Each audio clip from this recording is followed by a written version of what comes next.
Hola, esperamos que estén teniendo un excelente día. Hoy vamos a revisar la teoría del aprendizaje significativo por David Ausubel y Joseph Novak. Y bueno, ¿quiénes son estos autores? David Ausubel fue un psicólogo investigador nacido en 1918 en Nueva York.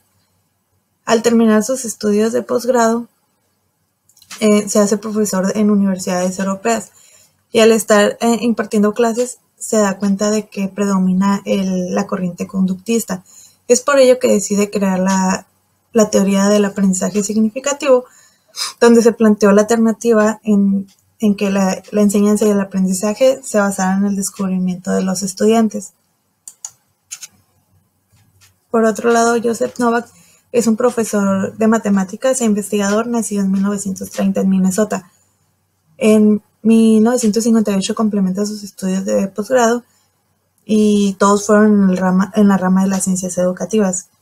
Es acreedor de múltiples premios y honores, pero lo reconocemos más porque fue el creador de los mapas conceptuales. ¿Okay? Y bueno, las concepciones sobre el aprendizaje significativo son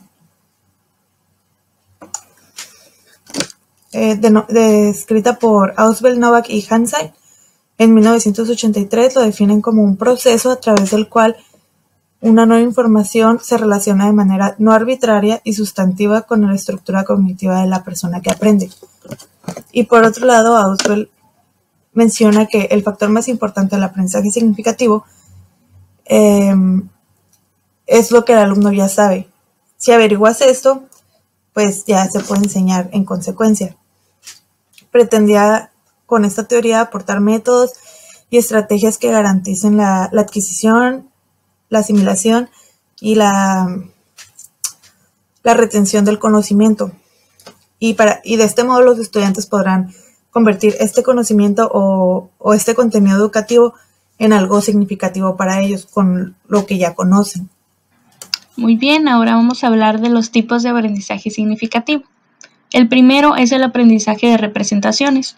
Es el aprendizaje más elemental y de él dependen los demás tipos.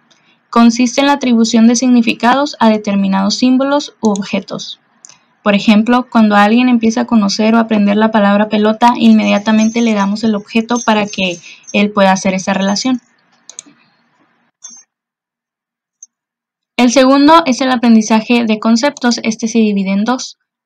La formación de conceptos que se adquiere a través de la experiencia directa, la prueba y error y la hipótesis. Por ejemplo, se aprende el concepto a través de varios encuentros con la pelota. El segundo es la asimilación del concepto. Ocurre a través de una ampliación del vocabulario y formar nuevas estructuras cognitivas. Un ejemplo es que la persona ya puede atribuir el término pelota y puede identificarlas de entre varios objetos que son o no son una pelota. El tercero es el aprendizaje de proposiciones. Es el más complicado pues implica la combinación y relación de varias palabras. Luego estas se combinan de tal forma que la idea resultante es más compleja, produciendo un nuevo significado asimilado.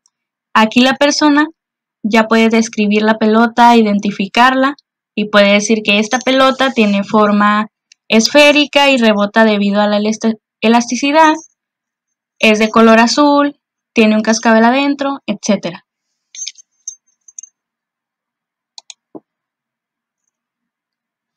Por otro lado, vamos a ver algunas estrategias propuestas basadas en el aprendizaje significativo. Las primeras son las estrategias para activar o generar conocimientos previos. Recuerden que pueden pausar en cualquier momento este video por si quieren anotar ideas principales. Estas estrategias se dividen en 4. La primera es la actividad focal introductoria, que se acompaña directamente de la interacción entre el alumno y el docente. La segunda es la discusión guiada. Se genera un intercambio de ideas entre el profesor y el alumno. Por ejemplo, tú le puedes ir preguntando ¿y qué recuerdan del tema? ¿Qué opinan del tema que vimos la clase pasada? ¿Cuáles son las palabras que recuerdan más? Etcétera. La tercera es la actividad generadora de información previa, que es lo que comúnmente llamamos como lluvia de ideas o tormenta de ideas. Esta la podemos hacer en equipos o de manera individual.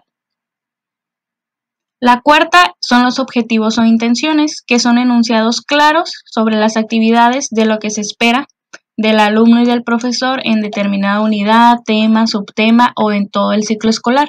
Gracias a estos enunciados podemos dejar en claro qué esperamos, qué tipo de aprendizaje esperamos del alumno. Otro tipo de estrategias son aquellas que se utilizan para orientar los aprendizajes y lo relevante del contenido.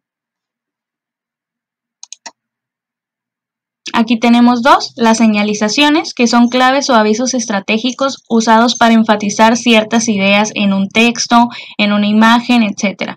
Nosotros como profesores podemos ponerles marcas, subrayar ciertas palabras en los textos o actividades que les demos. La segunda son las orientaciones del discurso. Son formas de conversación utilizadas para construir una versión conjunta de la información. Aquí el profesor puede irle preguntando al alumno, ¿tú qué opinas que es lo más importante del tema? Bueno, ya que tú me mencionaste lo que es importante, yo te voy a mencionar lo que es importante para mí. A través de estas ideas se puede construir un nuevo aprendizaje conjunto con las ideas más importantes de lo que se pretende que aprendan. Existen otro tipo de estrategias, por ejemplo estas que son para mejorar la codificación de la información que se va a aprender. El primer tipo son las ilustraciones, que consisten en reproducir o representar objetos, procedimientos o procesos complicados que no los podemos tener en la vida real. Las primeras son las descriptivas y muestran cómo es un objeto físicamente. En este caso, yo pongo la Mona Lisa porque es un objeto que no podemos tener inmediato, pero que a través de la imagen, de la ilustración, podemos describirlo. El segundo tipo son las funcionales, que se describe visualmente las interrelaciones o funciones existentes entre las partes de un sistema. Aquí tenemos el ciclo del agua y ellos sabrán o el profesor se encargará de hacerles saber que todo esto, todas estas partes forman un sistema, pero que cada una tiene particularidades.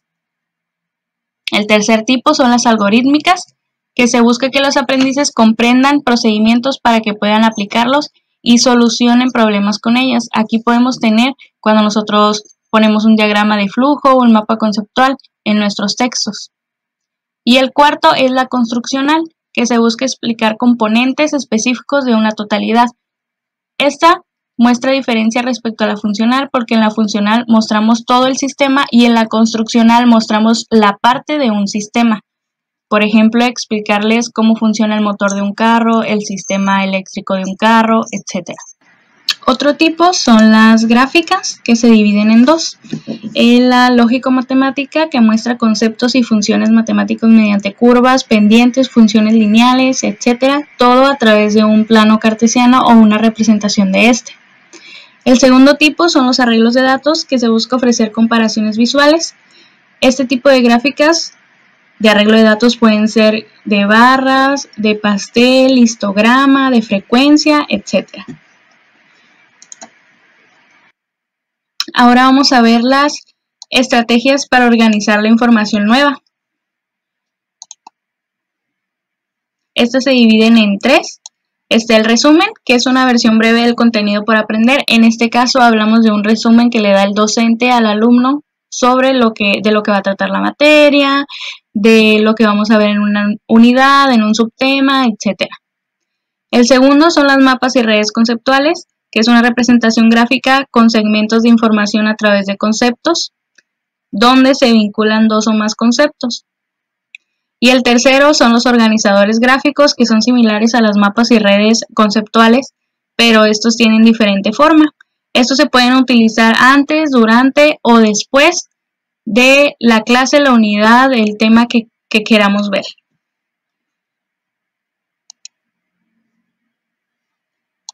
Por último, tenemos las estrategias para promover el enlace entre los conocimientos previos y la nueva información.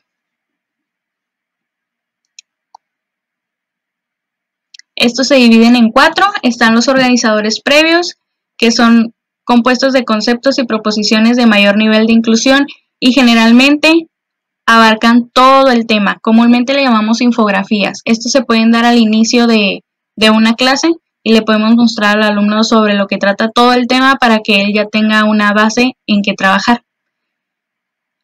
Las siguientes son las analogías, que es una proposición que indica que un objeto u evento es semejante a otro. Este tipo de estrategias se utilizan mucho en matemáticas.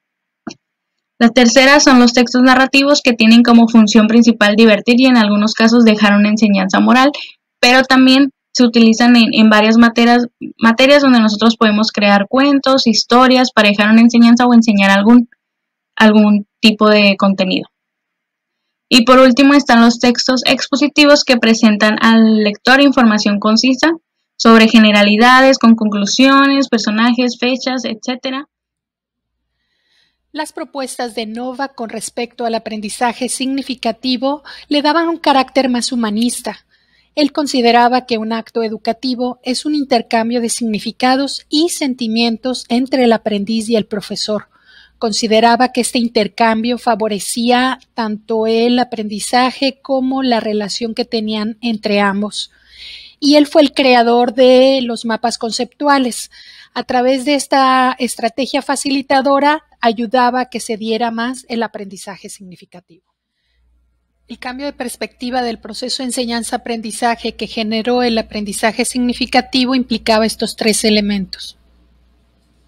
Un contenido significativo en dos planos: lógico, porque podía ser ordenado, coherente, y en el plano psicológico, relacionando todo lo que conoce el alumno con este contenido.